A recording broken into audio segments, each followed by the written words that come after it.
What's going on, City of Coatesville? This is the Sports Rev coming to you live on tonight for another episode of the Seville Sports Mentality Show. And again, let me give an official welcome to everyone who is tuning in on today via Facebook, YouTube, or even Instagram. Hello to each and every one of you all on tonight. And as we start this episode, if you don't mind, please like the 610 Seville Sports Network on Facebook if you haven't already done so, or subscribe to our YouTube channel, or even follow us on Instagram. And as someone said, sharing is caring. So go ahead on and share this episode of the Seville Sports Mentality Show hosted by the Sports Rev on tonight. And as we start this episode, we are grateful to have a first in the Seville Sports Mentality history. Tonight's show is being sponsored by the AUC Digest. The AUC Digest. The AUC stands for the Atlanta University Center. AUC Digest is the newspaper that serves the Atlanta University Center, Clark Atlanta University, Morehouse College, Spelman College, Morris Brown College, and ITC Interdenominational Theological Center, as well as the Morehouse School of Medicine for nearly 15 years. The Digest was founded by pioneer broadcaster and Clark College alum Lorenzo Lo Jelks in the 1970s as a medium to promote a carrier current AM radio station, WAUC Radio. It began as a newsletter, but soon became surprisingly popular with community advertising to support. The newspaper is now largely a digital paper known as the AUC Digest Digital, and Mr. Jelks' son, Ken Jelks, now serves as its editor and publisher. More information can be found on the AUC Digest at www.theaucdigest.com.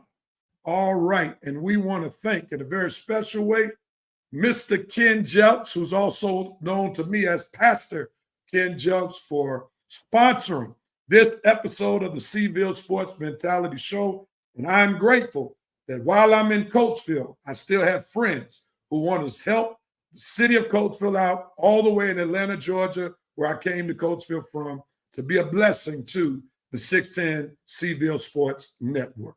With that being said, feel free to look at the bottom banner, and you can get more information on tonight's sponsor, the AUC Digest, by going to www.theaucdigest.com.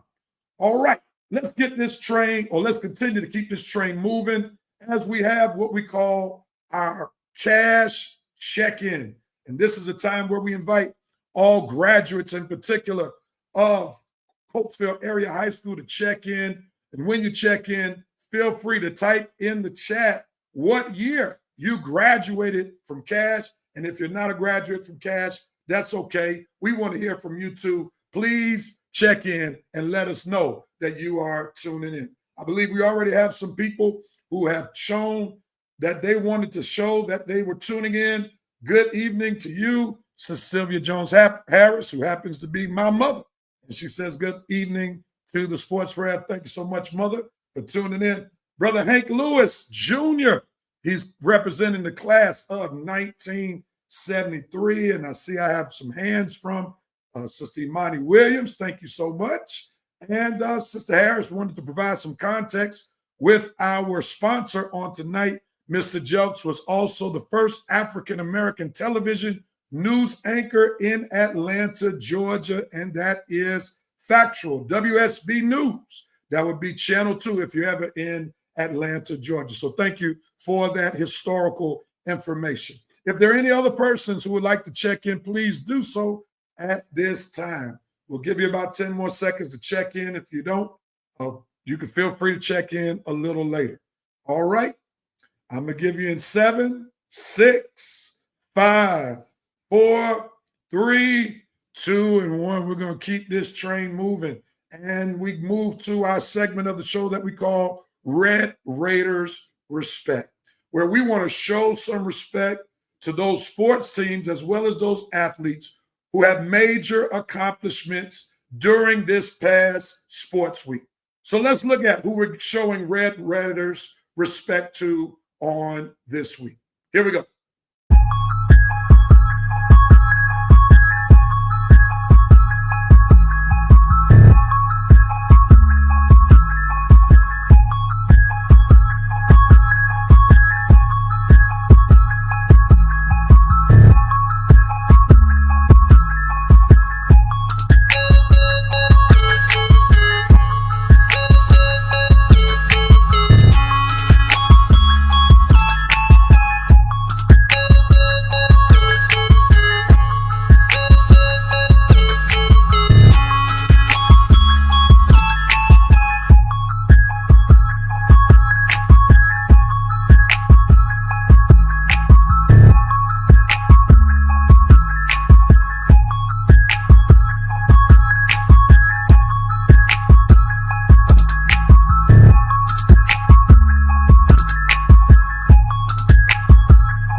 Coatesville, won't you show some love to those we're showing Red Raiders respect on tonight again with the boys soccer team. We're showing Red Raiders respect to goalie Jose Cali and Bill Sonar. Also, Coatesville cross country, we're showing Red Raiders respect to Joshua Cock and Colin Smith. Also, we're showing Red Raiders respect to our 5-0 undefeated football team, the Coatesville football team, who's ranked number 2 in District 1 of 6A, as well as holding the ranking of number 13 in the state, according to on3.go. And also, we want to show Red Raiders respect to the offensive line. Did a phenomenal job, allowed the offense to have a total of 468 yards. Also, Red Raiders respect to Sage Bradshaw and Andre Watson, who lit it up running the ball as they both amassed over 330 yards together, 3 touchdowns, and Sage had that game-sealing INT. Also, we're showing Red Raiders respect to Logan Bernardo, who's gone 27 for 27 with points after touchdown. Also, we're showing Red Raiders respect to Natalia Hanson, who was literally double-teamed and triple-teamed the entire game. That's how much the other team knew she was a threat to them. Also, we're showing Red Raiders respect to Coatesville's girls tennis player, Jada Marshall, who's a senior. Also showing Red Raiders respect to the Coatesville golf team seniors, as well as their big victory over Downingtown West on last week. And also, we want to show Red Raiders respect to golfer Anna Parker, who led the way on yesterday against Collegium, where she shot the highest score overall between the two teams. And also, of course, we want to show Red Raiders respect to the Coatesville's girls volleyball seniors, who had their senior night on last week. So we are grateful to show Red Raiders respect to all of the Red Raiders players as well as teams who deserve that type of respect. And you'll be able to see that segment again on Facebook and Instagram later today. Also, our network communicator, Sister Kim Reiner to Mercy, said, please join us on Instagram. Also, you can watch the show, and I believe there are quite a few folk watching on Instagram. Unfortunately, those who are watching on Instagram, we can't see your comments, but we do thank you for your virtual presence on tonight. And we see that somebody is fired up for the interview that will take place later on the show with Logan, Bernardo, and Buggy, Ortega, Anthony DeVergilo. And if I butchered your last name, please forgive me. Don't hold it against me. Thank you so much for tuning in, and we're so glad that you are excited about Logan, who will be shown later on during this episode.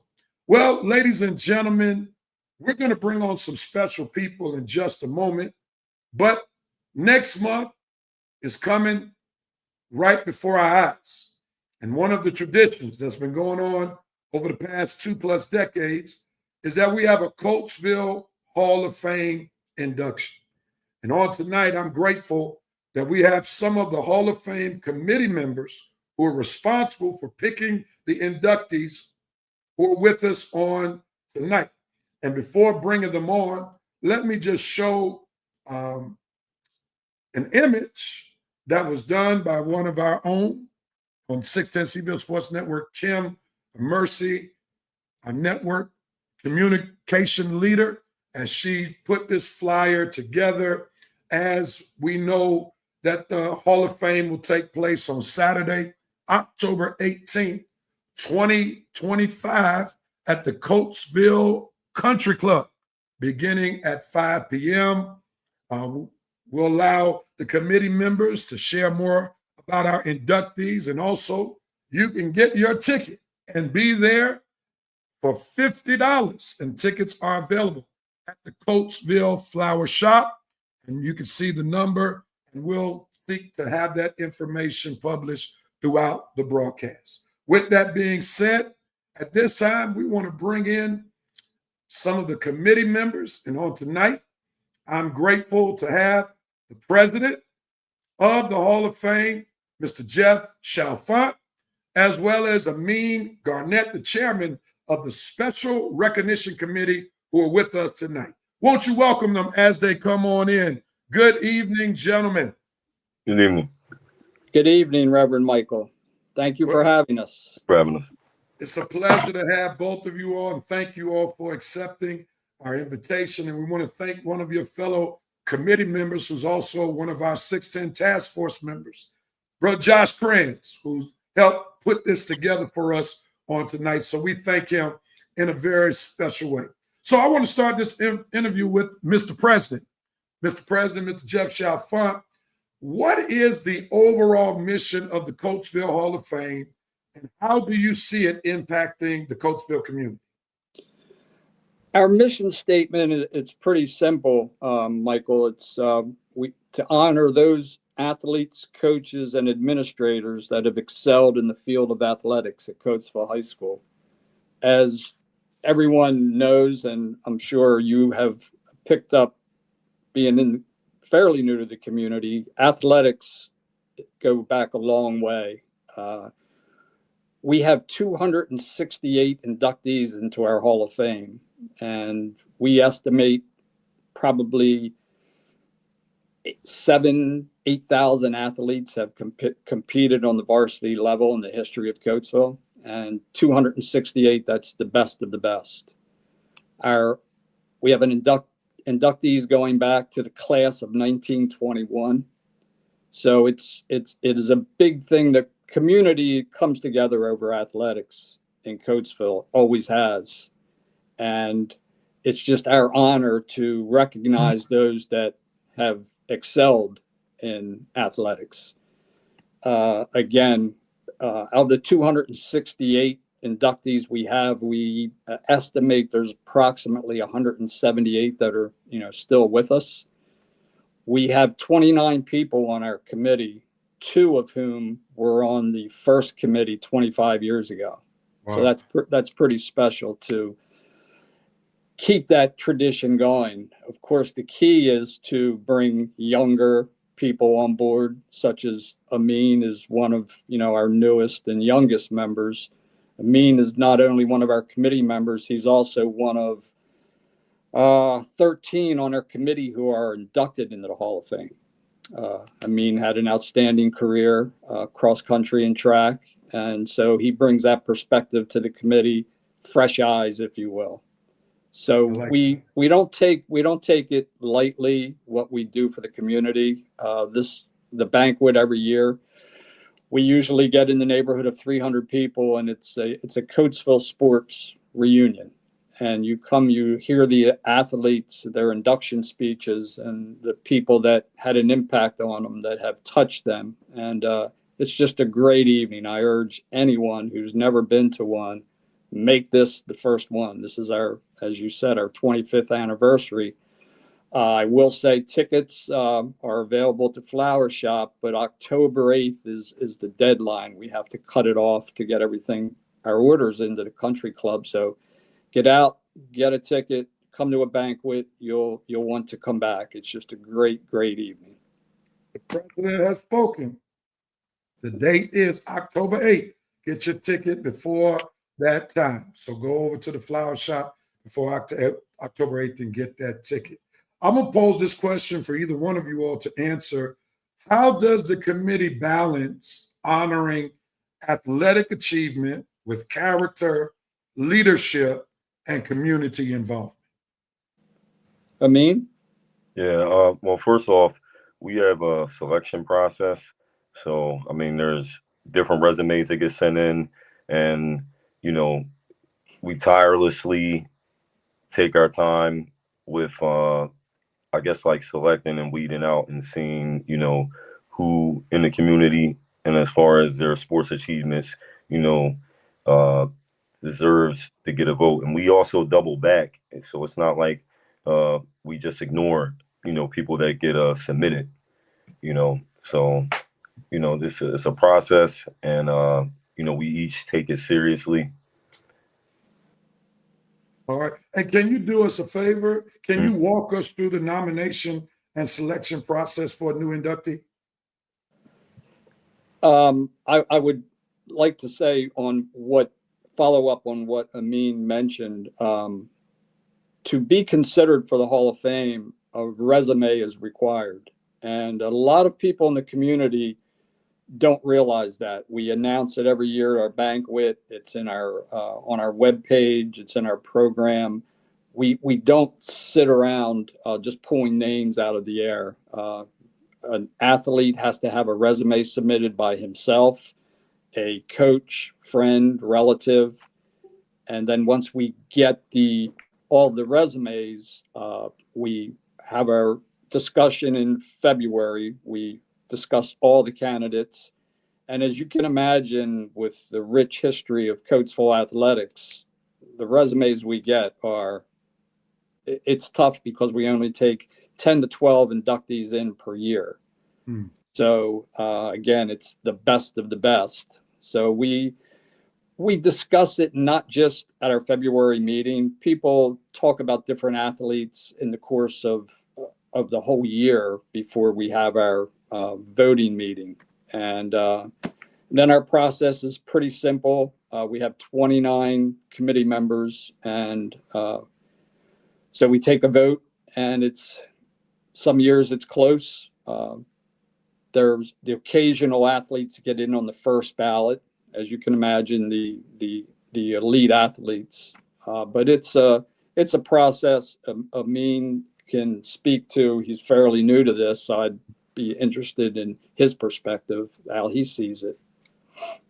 Yeah, I mean, there's with older members, there's different, I guess, like perspective and background on it. So certain athletes that we, may have overlooked, they get brought up, and I like seeing the resumes because then it shows these people's accomplishments, and they also have some accomplishments, from what they did in the community, what they did in high school, as far as collegiate as well. And like Jeff said, there's some people that get on the ballot where it's a shot out the park, and there's others where we take consideration amongst ourselves and sit on it. And what we try to do is find the I guess the candidates that meet all the criteria, and even when it's close, those candidates that meet the criteria, and also I guess have a little bit more effort. So when that happens, then we vote on it. And I mean, these discussions, they're not just one discussion or two discussions. It's we're really whoever's on that paper, that's who deserves, to be on that list, and it's nothing that we take lightly, because we don't want to give a watered down list, because I mean, when you start doing that, then anybody can come in and then it's not significant. So we take that into consideration as well. What role does community input play in the selection process? Well, I just want to follow up with one thing Amin had mentioned. Resumes, when the resumes are submitted, it lists their accomplishments in high school. And a lot of the resumes, they also go on to what they accomplished post-scholastic at college. But we select the inductees solely based on what they did while they were at Coatesville High School. Okay. The post high school is a nice thing for the community to know what they accomplished when they left Coatesville, what they're doing today. But the criteria for election into the Coatesville High School Sports Hall of Fame is strictly on what was accomplished in high school. Gotcha. And as community, you normally find most of our inductees, they weren't just athletes. That I think that's part of the mystique at Coatesville. They're out there in the community. They make an impact with everybody, and that carries a weight with all of the committee members and what the young men, young women, what their community accomplishments were as well. All right. Somebody asked a question. I'm going to permit the question to come on the screen. Here's a question from Patrick Anderson. If someone doesn't make it 1 year, can they make it in the next year without resubmission of their resume? Absolutely. Once a resume is submitted, the athlete goes on the ballot. And we have to be selected, a minimum of 50% of committee members need to vote for the athlete. But if an athlete does not, or a coach does not get inducted their first year on the ballot, they do not have to submit another resume. Once a resume is submitted, they are on the ballot. And then we also have an old timers category, or it's now called a senior category. It used to be old timers.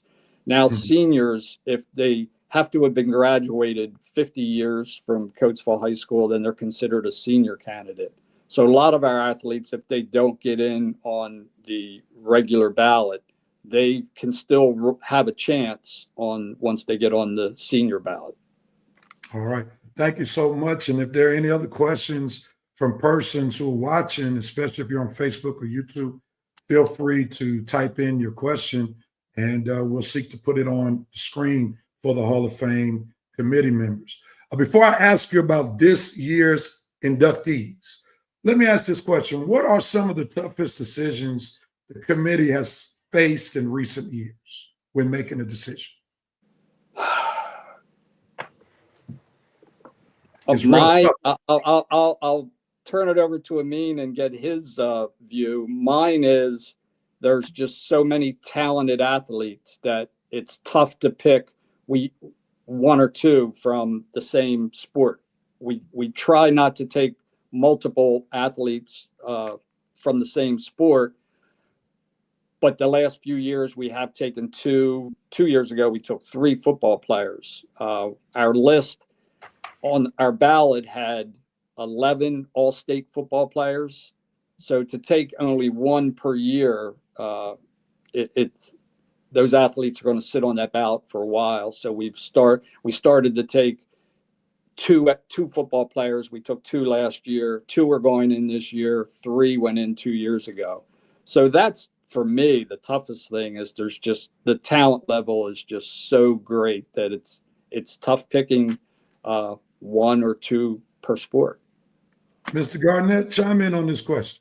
Yeah, for me, it was difficult seeing some of the stats, because you've seen some of these players, for instance, with basketball, there was a few guys where, back in the 70s, 80s, 90s, where they had, all-time records, back then, chessmonts, districts, and then you had guys that went to states and had various records there. So it was kind of hard.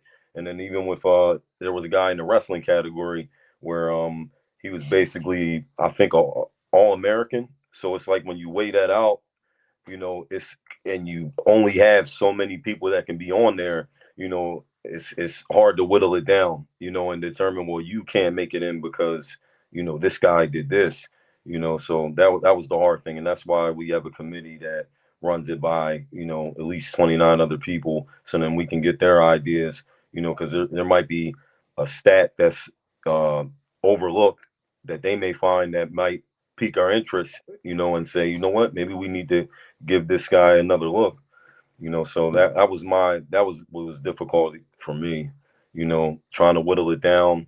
And even with the female category as well, there was with I think it might have been like field hockey. Like it was hard to determine which one could get in or not, so we had to really look at stats and placement as far as like districts, states, regional, further on with dominance on the team. So I mean, we look at all these things, and that's when it gets a little bit difficult, because you want to see everyone get their shot. Thank you so much for sharing and being transparent about how tough the decision making can be. The sales pitch was made earlier as we started this interview in terms of trying to invite persons to come and share in the October 18th induction for this particular 2025 season. So if you all don't mind, tell us about our inductees who will be inducted this year. Okay, we'll take turns. I'll start off with, we have 2 football players, as I mentioned, going in this year. Daehan Chung, and his accomplishments, he was all-state selection, holds in the top 5 all-time rushing at Coatesville High School, was also a 2-way star, all-state as a running back and a defensive back. And when you read the resumes, again, it's so hard because there's so much talent that every year you feel bad for the 1 or 2 that or more that didn't get selected. But Daehan is going in this year, and he is definitely overdue, and it'll be a great honor to induct him on October 18th. All right. Yeah, we also have Daquan Worley, football, and Larry Pierce from baseball, 1998.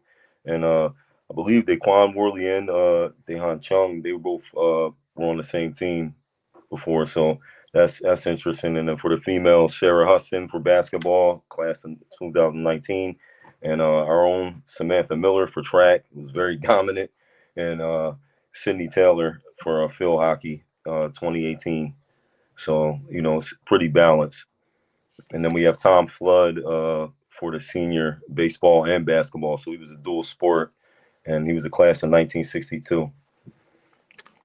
All right. And I also see that you all are going to be paying special recognition to the 2012 football team. Tell us more about that. Yes, we are. It's going to be special recognizing that team that evening, because they captivated the city on their run to the state championship game. And I mean, people still gather when they talk about the great teams, especially in football, they are right up at the top of the list. And we're hoping to get a good turnout from the team.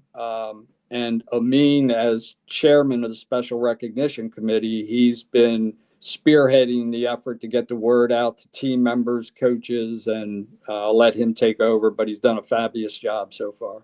Yeah, I've been reaching out and in contact with Coach Ortega. Also been on my own Facebook page and posting, and I also posted on some of the I guess Coatesville yearbook pages and I guess graduation pages, and I just want to spread the word. And if anyone knows any of those members on that team, just let them know to get a ticket, come through. We're going to honor you as we should. I mean, you guys were state runners up, uh, very dominant. I mean, they had a crazy win streak leading up to that runner-up championship. So I just feel like, this is their moment. And, anybody that has memorabilia, we're going to have a memorabilia table. And also, since it's the 25th anniversary, anyone that's been inducted and anyone that's on that team, they're going to be, signing their name. And we're going to be looking forward to seeing everyone. Like Jeff said, it's like a reunion. That's awesome, and I must pause to take a proud past moment. The starting quarterback of that team, Emmett Hunt Jr., is a member of my church, so I have to give him a shout out as he was the starting quarterback, and that's wonderful. I hate that I won't be able to be there because I have a prior commitment in Atlanta, Georgia, but 610 Seville Sports Network will be represented and ready to do some interviews with all of the inductees, and I'm sure it's going to be a great night. I think, Mr. President, you wanted to say something? Go ahead. Going back to Emmett Hunt, he was inducted individually last year, and there was a big turnout from his team and his family, of course, and that was a very emotional evening, and very, again, deserving young man, and it was a great evening, and looking forward to Emmett coming back with a lot of his other teammates. You folks are going to be there doing interviews. It should be a great evening. And we also, I wanted to mention, we have the Max Stuber Memorial Award that we give every year. I guess we've given it for 11 years now. And this year we are inducting for the Max Stuber, Dave Rohde, who anyone that's been around Coatesville athletics for the last 30 years knows Dave, what he brings to the table. He's an icon. So we're looking forward to honoring Dave that evening as well. Thanks for sharing those highlights. And I have two more questions for our committee members, but Coatesville, if you have any questions, this is going to be the last chance. I'm putting it out there for you to type in your question for the committee members before we allow them to go on with the rest of their evening. As I'm waiting for some more questions, let me just ask this question. How does the committee plan to keep the Hall of Fame relevant for future generations? By getting more young people like Amin and Samantha Miller. We have to get younger. Our average age on the committee is 68. So it's interesting, Michael. The two gentlemen who started the Hall of Fame, Marty Flynn Sr. and Gene Bernite, 25 years ago, they were hoping to get 3, maybe 5 years out of the committee. Here we are at our 25th year because we've had that influx of fresh blood come in, and we will need that to sustain and keep this going for another 20 years, which is my hope that, again, Amin and Sammy Miller are our future, and we're going to need more of that. Amin, did you want to chime in, or did the president? Yeah, I mean, I feel like doing what we're doing right now, partnering up with your network and just getting our voice out there, getting people aware that, the committee cares about the community and we care about our student athletes, and, preserving all, the legacy of everyone. So I wanted to touch on some of our special projects that we're working on as Sure. far as the digital Hall of Fame recognition uh, display, which we're in the process of working on that, so that anyone that comes to games in the future, they'll be able to see all the Hall of Fame members and all the people that's been inducted.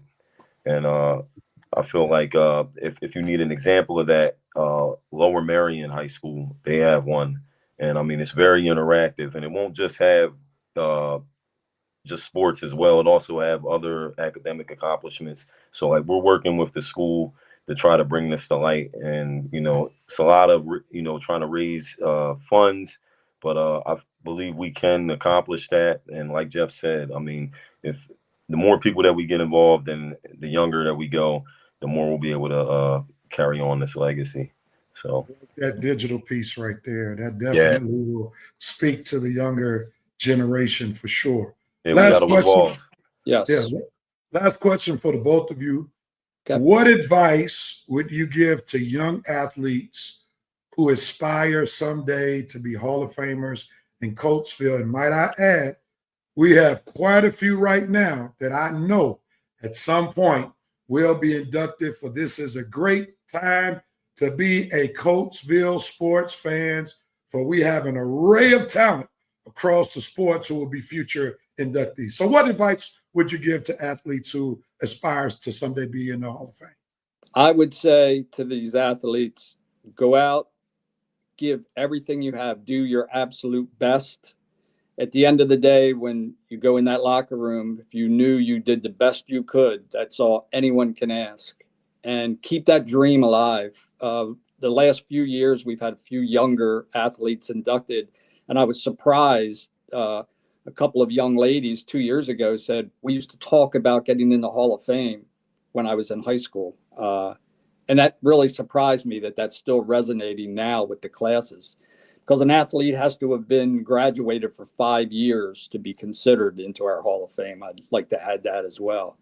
But to know that these athletes still are the Hall of Fame is something that they aspire to be, dream big and go for it. Thank you so much for those words, Mr. President.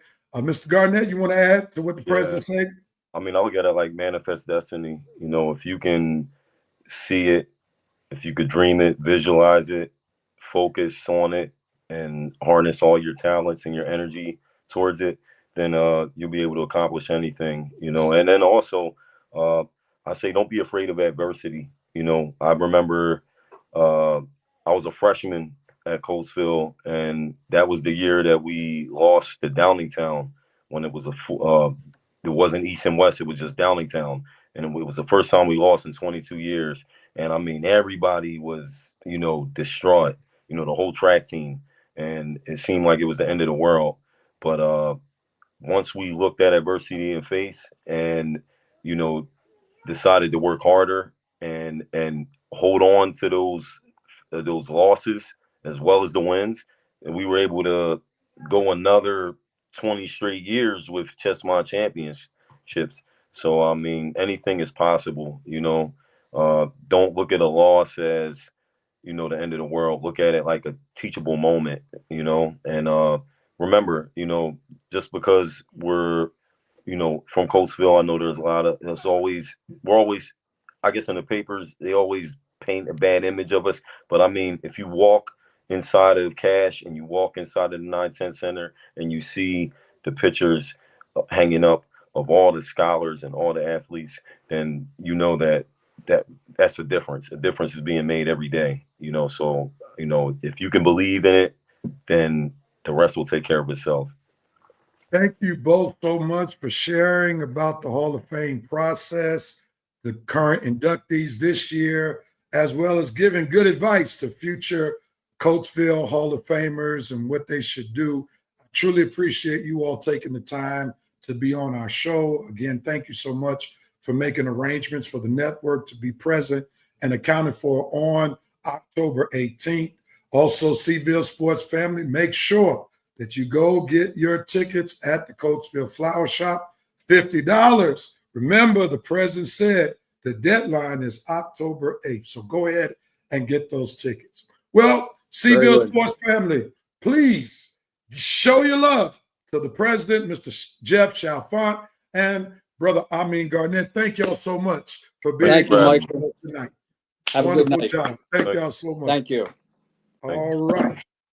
We are greatly appreciative of our Coatesville Hall of Fame committee members for being on our show tonight. I hope that you all found what they had to share tonight very informing.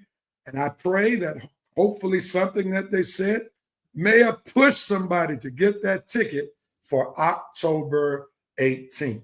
As we just interviewed some Hall of Fame committee members, we always pay homage to one Hall of Famer on the show, and we try to do it each week in the person of Deacon / Coach Scoogie Smith, as we have this segment called Remembering Scoogie. Remembering Scoogie, who was a deacon at my church.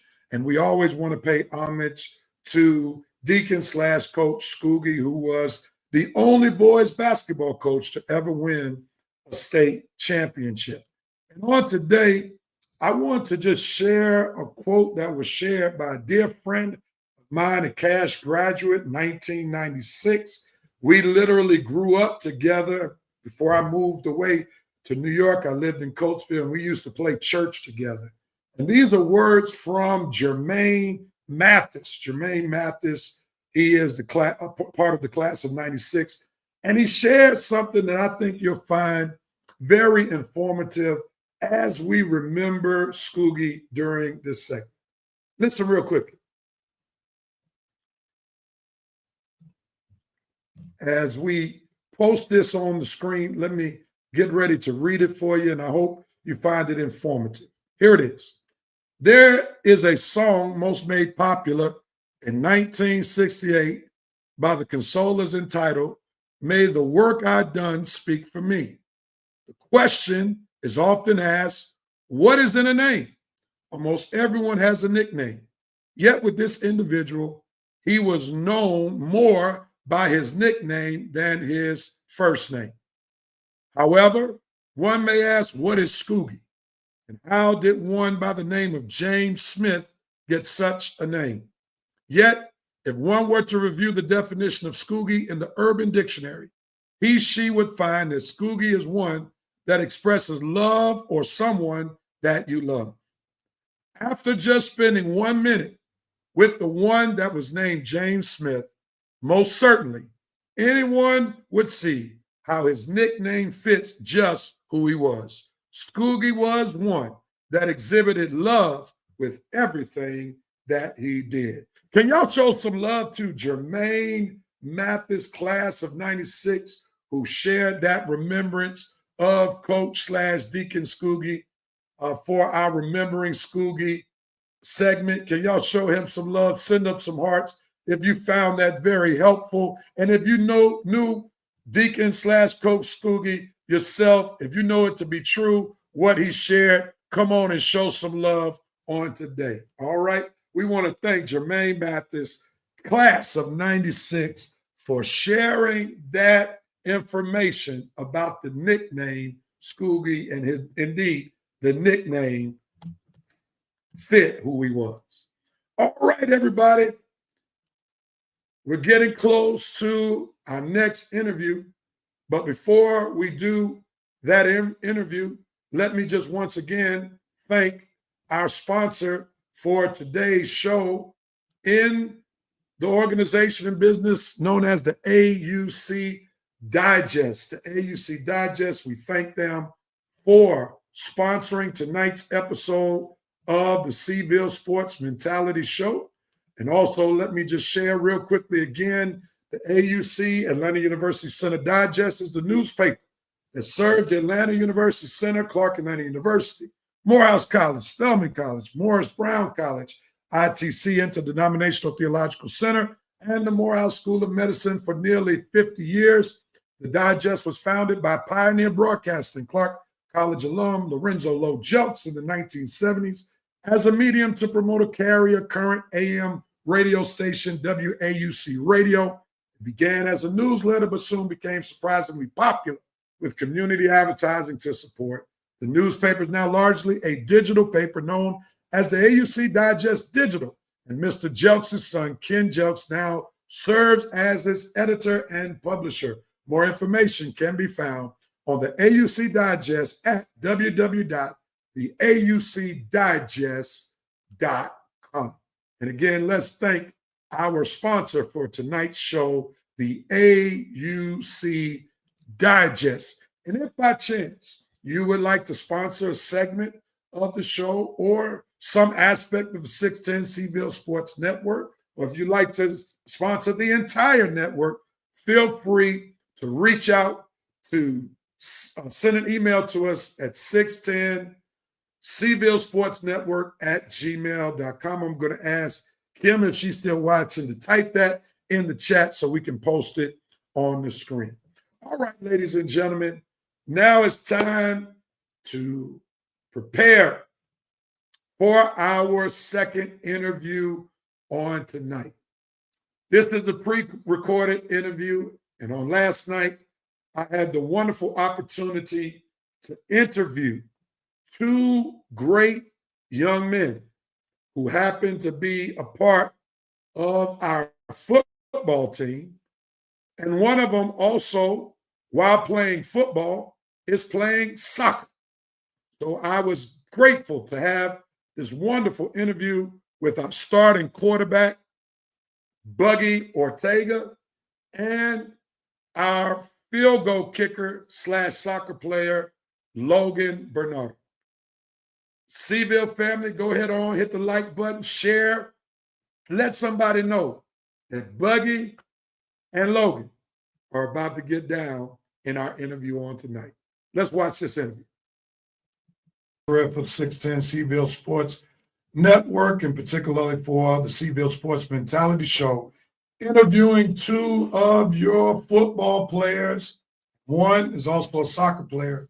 Tonight, we are fortunate to have starting QB of our undefeated Coatesville Red Raiders, Buggy Ortega, as well as field goal kicker and soccer player, Logan Bernardo. Seville Sports Mentality Show family, show these two young men some love on tonight. Send up some hearts and send up some likes. How you gentlemen doing? Doing good. Doing good. How you doing? All right, y'all look like y'all have that 5-0 smile going on right For about sure. now. For sure. All right, let's get right into this interview. I'm going to start with you, Buggy. It's wonderful to be the starting quarterback of an undefeated team. Your team is ranked number 2 in District 1, 6A. They got you flip-flopping between 11 and 13 in state rankings. But nevertheless, as a senior and starting quarterback, what does it mean to you to lead this team while being undefeated? I feel like it's something I've been wanting to do since I've been little. It started down at the CKR level, and then it grew ever since. And obviously, as my dad is the coach, it's something I've been wanting to do my whole life. So being in these shoes, I feel like it's a great honor that I can be the quarterback of this team and lead us to a 5-0 season. And we're trying to go undefeated here. So I feel like it's a big deal for me.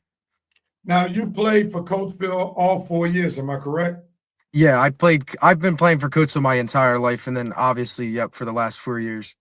So how have you grown as both a player and a leader since your freshman year? Yeah, I feel like freshman year coming in, I was behind Harrison Susie. I feel like I wasn't as vocal as a leader. Off the field, I feel like I was, but I feel like as I grown, I realized that being a vocal leader is a lot better than just being the guy that kind of sits off and doesn't really do a lot for the team. So I feel like having to become a vocal leader really helped me as a player and helped the team out. All right, last question for you before I turn it over to Logan. What does being a Coatesville Red Raider mean to you personally? I feel like it's everything for me. I mean, it's obviously something that I've wanted to be my whole life, and I have been my whole life. And I feel like just being a Red Raider just puts a lot of pressure on you, obviously, but I feel like it's really good for me, and I like it. Good stuff, good stuff. Now to the two-sport man, Logan. What is it like balancing the demands of football and soccer at the same time? At times it can be a lot. It's a lot of physical pressure on me and a lot of mental pressure. It can be hard, but I guess I would say it's kind of the way you look at it. Like 2 years ago, I did the same thing. I was JV on soccer and then JV on football. So I try to look at it as an opportunity and a privilege for me now because I prayed to be in this position 2 years ago. So I try not to look at it as a burden, but I try to look at it as an opportunity. Nice, nice. Like how you put that faith element in there to give you the endurance that you need to Mhm. be able to manage both sports. Now, let me ask you this. How do you manage your schedule between practices, games, and recovery? I try to make it to as much as I can for both. If times overlap, I try to choose what I think is most beneficial for me. I can definitely make it to all the games for both. For practices, sometimes they overlap. I try to make it to both, but I go to soccer usually just because I feel like it benefits me the most for my physical condition. And I'm a captain for soccer, so I think I had to set the standard for soccer. I had to be there, set the bar for everyone else. So I try to manage it as best I can. Last question for you before I go back to Buggy. Do you find that playing soccer helps your kicking in football and vice versa? I think most people would probably think it does, but honestly, it's made it a lot difficult for me because I think the technique is pretty different. Hitting the ball, like the ball striking aspect of it, is a lot different for soccer and football. So I've had to mentally reset a lot and change the way I kick from football to soccer. It's actually made it a little bit difficult, but I found the strength to push through and just keep working at it and put in extra training to make sure that my technique for both is good. That's good stuff. Let me come back to you, Buggy. What do you think has been the key to your team's success this season? I feel like off the field, no one really realizes how close we are as a team. We usually go on team dinners like every Tuesday, Wednesday, and then Thursday, all the kids come to my house to eat. And I feel like our bond off the field just made us so much tighter and brothers. And it's like if one guy gets in a fight, we all get in a fight. If one guy's art, like it's just we're a team bond this year. And I feel like that's what really helped us. That's good stuff. So the Ortega foot bill is pretty high, huh? Yeah, they're good. All right. Let me ask you this. How would you describe the bond between you and your offensive line? I feel like that bond's unbreakable. Those guys I've known my whole life. Tino, I've always played with. Max, been my friend's like 8 years old. So, and CJ, I've known all those guys growing up. So I feel like us being older now, mature, and knowing that they're my offense line, I'm their quarterback. I feel like our bond's unbreakable, and those are my guys up front. And I always give them the respect they need because I know they're protecting me out there. All right. Last question before I go back to Logan. Walk us through your weekly preparation routine as a starting quarterback. So after a game, it's obviously Saturday and Sunday. So Saturday's just a rest day. Obviously, watch college football. The coaches are off that day, and then Sunday is when we come in as a offensive emphasis with our coach Vinny, and we go through film on Sundays. Then Monday's like a walkthrough, and then Tuesday and Wednesday are hard days. That's when we're shoulder pads, helmet, and we're getting after it for those 2 days. And then Thursday is our walkthrough day. And that's just like us getting prepped. I'm getting my mind right for the game, going through all the motions and the plays on the field after practice. We get our conditioning in. And then Friday's game day. And that's just wake up, get my mind ready, go through the plays, obviously know what I'm doing on my part so that I'm the best that I can be for the team. And that's just our Friday leading up. You mentioned Coach Vinny's name. Coach Vinny is the offensive coordinator. Tell us a little bit about your relationship with him and how he's helped you elevate your game, particularly this senior season. Yeah, so he was my dad's player back in 2012, and I was just a little kid, and he always treated me like a big brother as I was growing up at a young age. And so him to be my offensive coordinator, I feel like he's helped me on and off the field. A lot of people don't know what he does for me off the field, but I mean, he comes in and checks on me, and he's always sending me prayer messages, and we're always praying together, and he always sends me Bible verses and just always is by my side. And he's been my number one supporter my whole life, I feel like.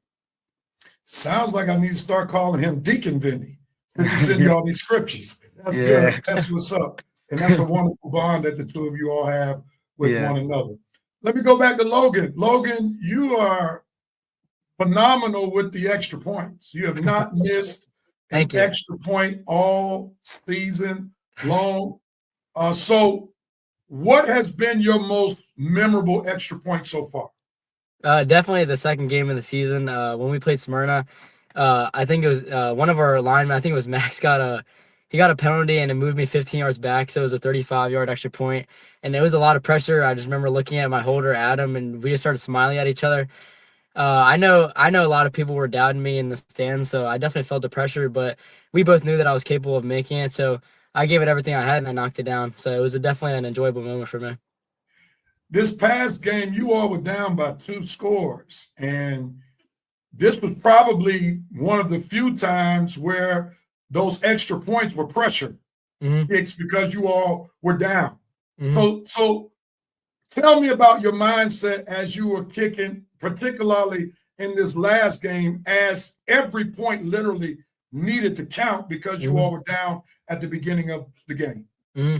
I love that pressure. Like the more the kicks mean, the more I give it my best. I try to make sure I give everything I have on the field. Like I have to leave it all out there because I know the team needs me, especially when we're down. So the more pressure that's on me, I think I rise to the occasion even more. So you got to tell me a little bit more about being a pressure. You like pressure, being Yeah, in yeah, I you love like the pressure.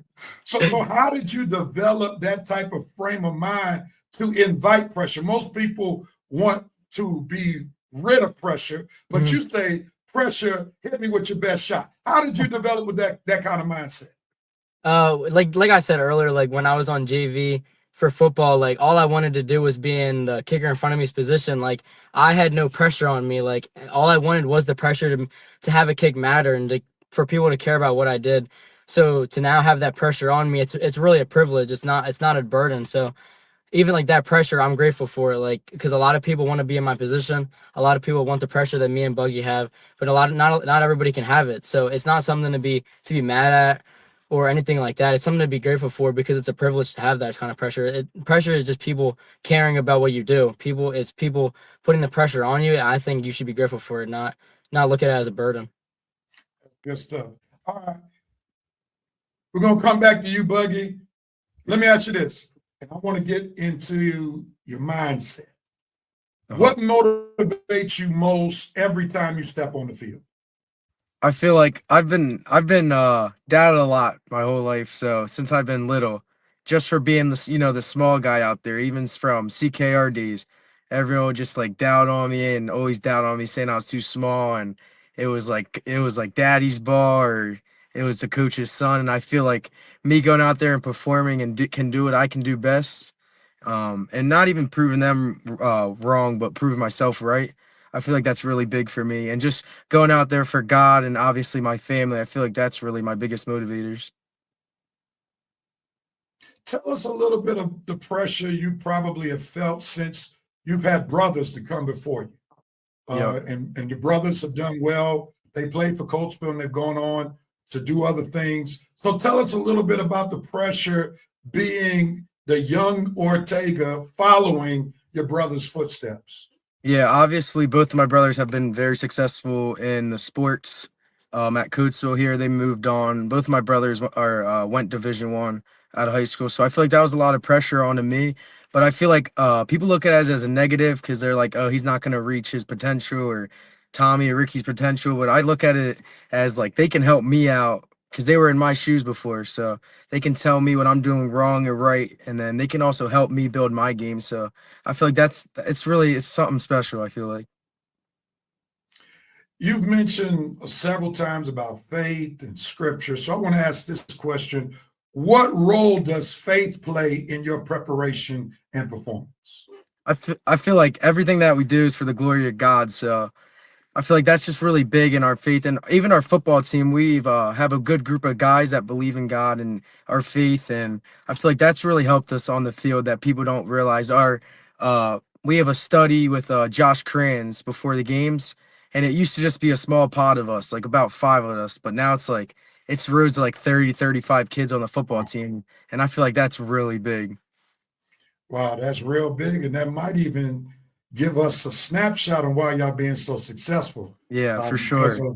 of the Christian and the spiritual element that's being brought to the table. I appreciate you highlighting that for us. Logan, I'm going to shift you from football to soccer, Mhm. all right? Because you are doing double duty. And we know that Coach Matt Jones wants to hear at least something about soccer. So we're going to do that for him, okay? What's been your proudest moment on the soccer field this season?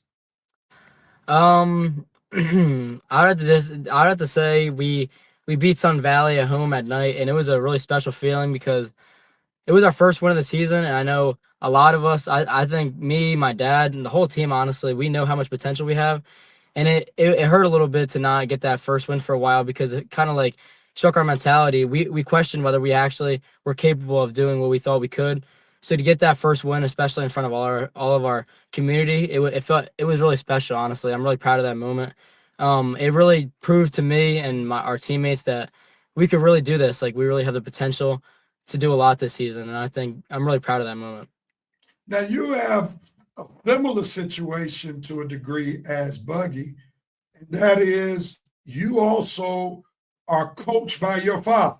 Mm-hmm. Some folk don't know that your father is one of the assistant coaches on the soccer team. So is there any pressure having your father on the sideline being one of your coaches? No pressure at all. My dad is one of the best coaches I've ever had the privilege to play under. He has so much knowledge on the sport, and he has just so many coaching qualities that I'm really grateful for. He makes it very easy to play under him. It's not like it's any different than any other player. He treats me as just another player, not as his son. So I think it makes it pretty easy for me to play under him. Not too much pressure at all, honestly.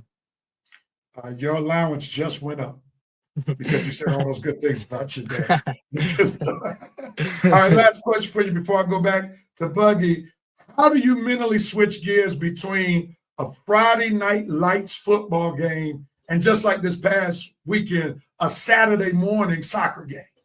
It's really tough, honestly. Like, because I get really excited, really like, especially after the Westchester East game.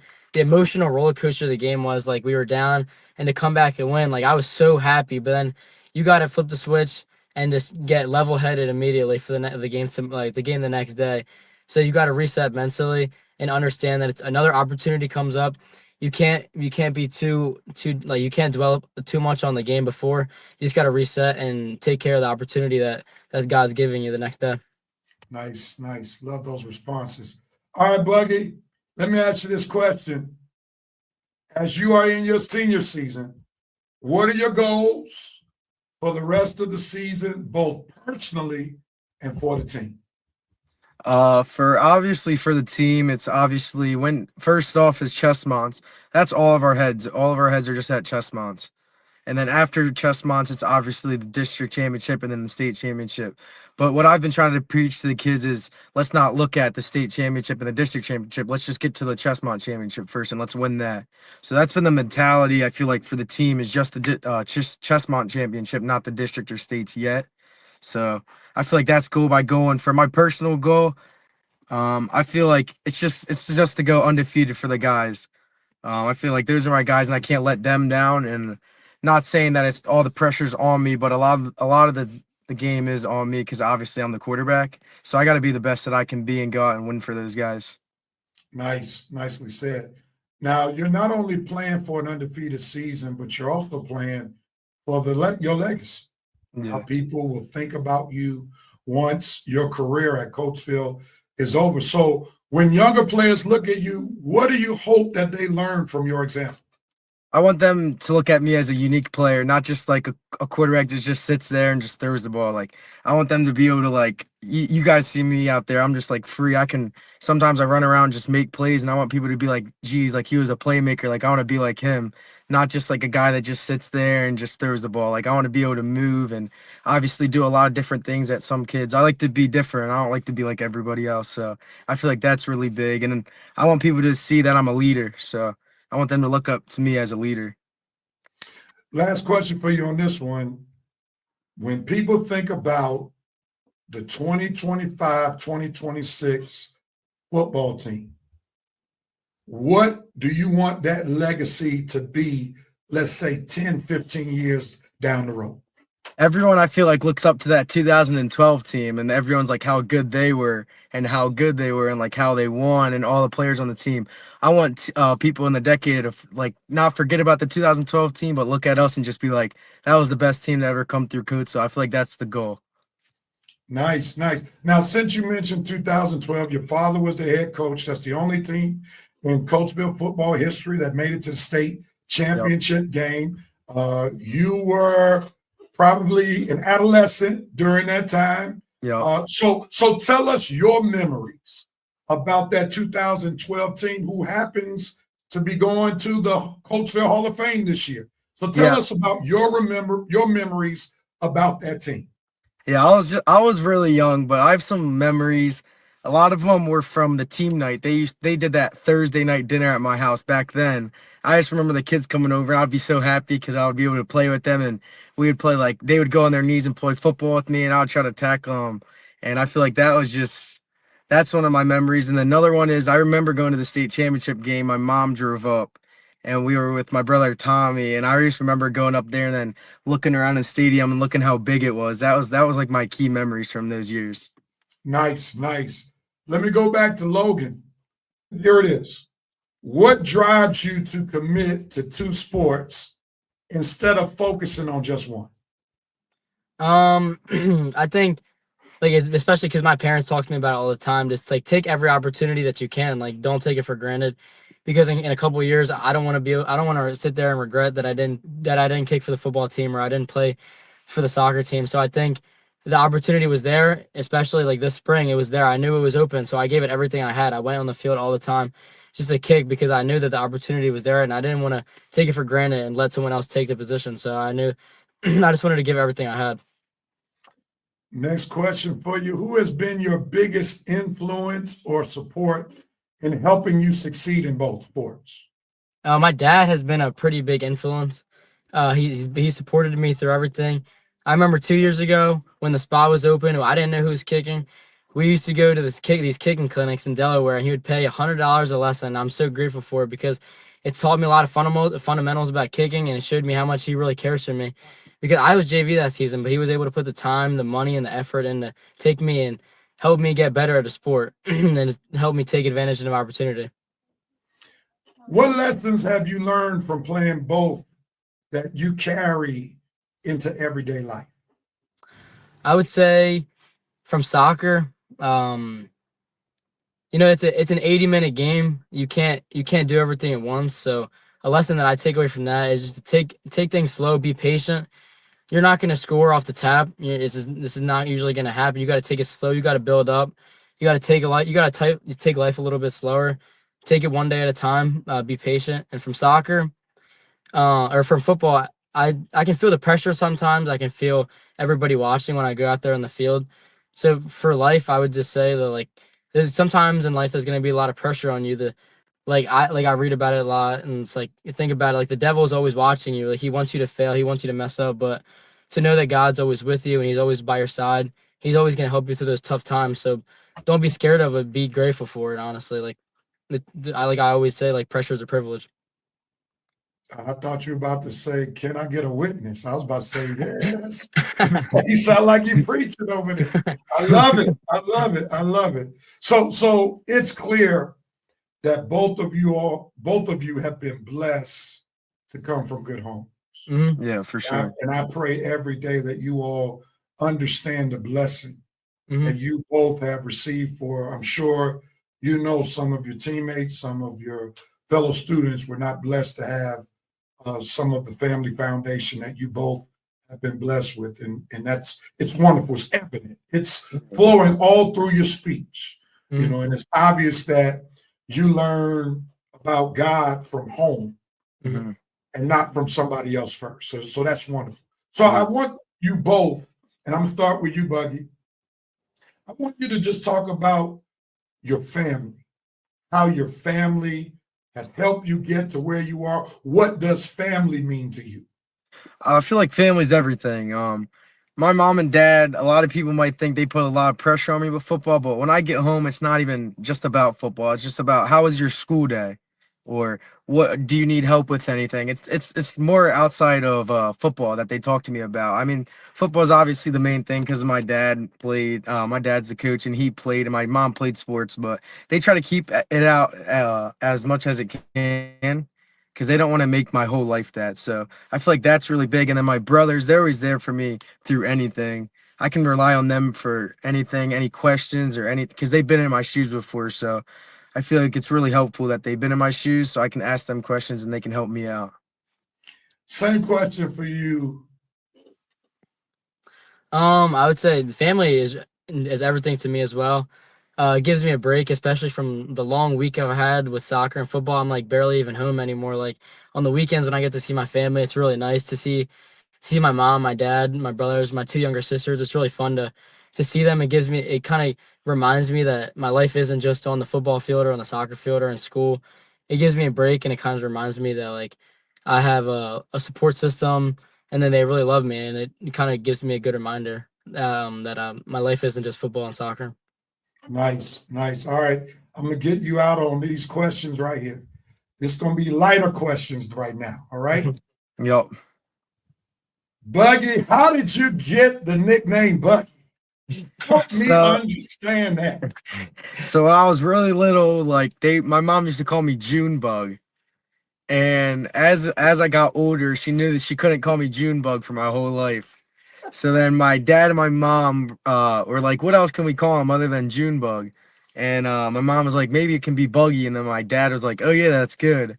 So I feel like as I got older, everyone just started calling me Buggy, Buggy, Buggy. And then that's how it came. Was there any time that you struggled with being called Buggy? And if so, when did it finally become a part of you?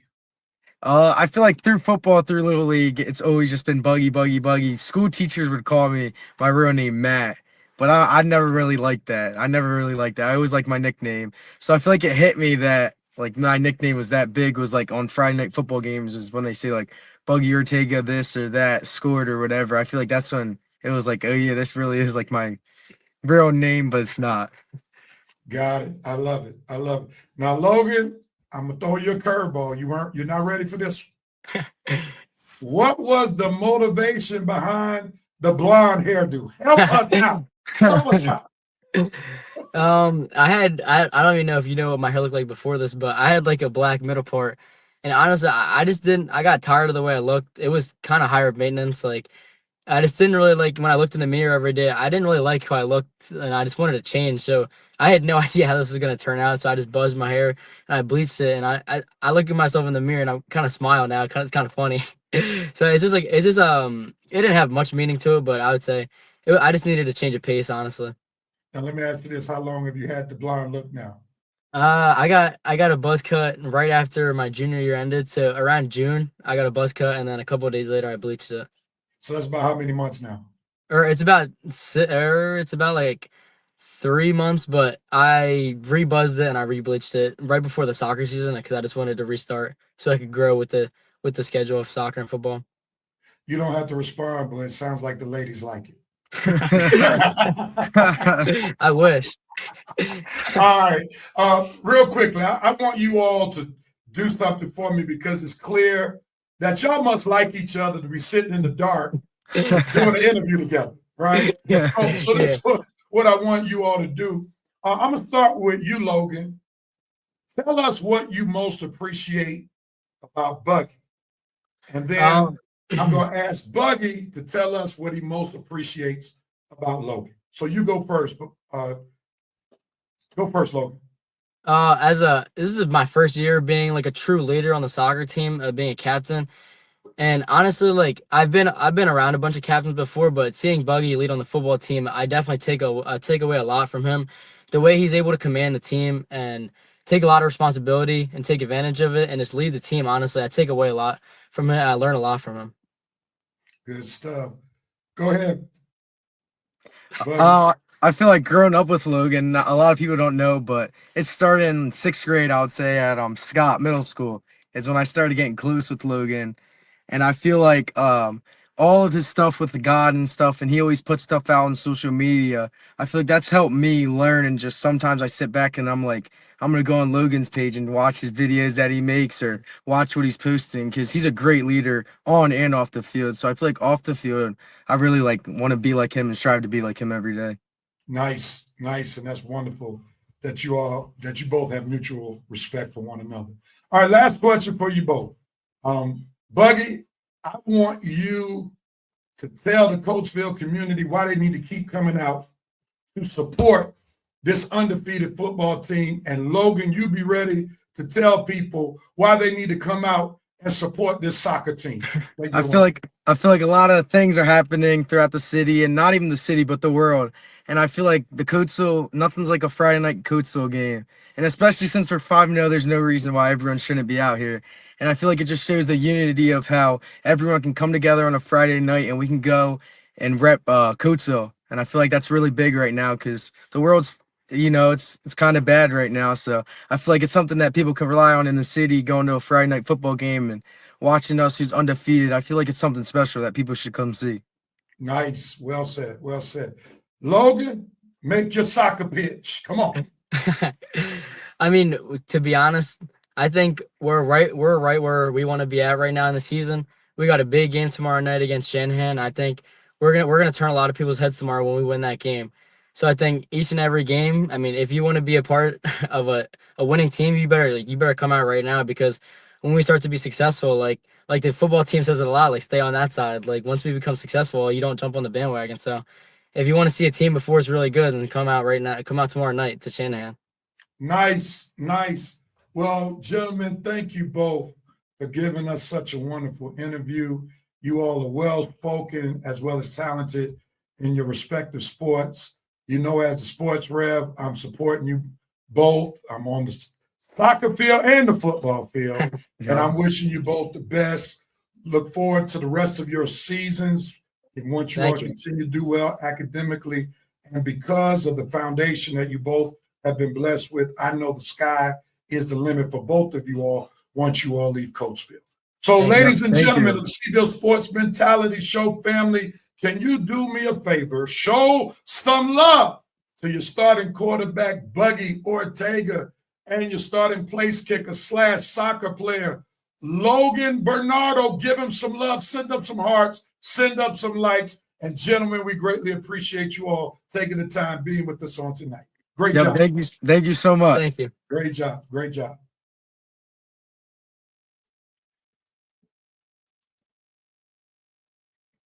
What a great moment that we just experienced on tonight, to see two talented young men who are great athletes, but more importantly, they're great people.